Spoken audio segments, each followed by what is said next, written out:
पुस्तकाच्या पलटणाऱ्या पानांपेक्षा आयुष्याची पलटणारी पानं ही खूप काही शिकवून जातात.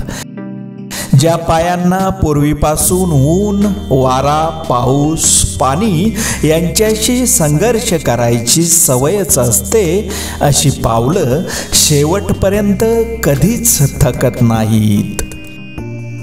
जवळच्या व्यक्तीने केलेल्या विश्वासघातामुळे माणूस जास्त डिप्रेशनमध्ये जातो.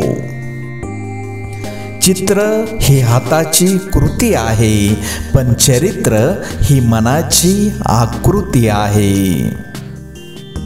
कोणतेही नातं निभावताना समोरच्याच्या मनातील आपली जागा ठाऊक असणे गरजेचे असते. विनाकारण भावुक होण्यात काहीच अर्थ नसतो. मन हळवं असावं, पण दुबळं नसावं.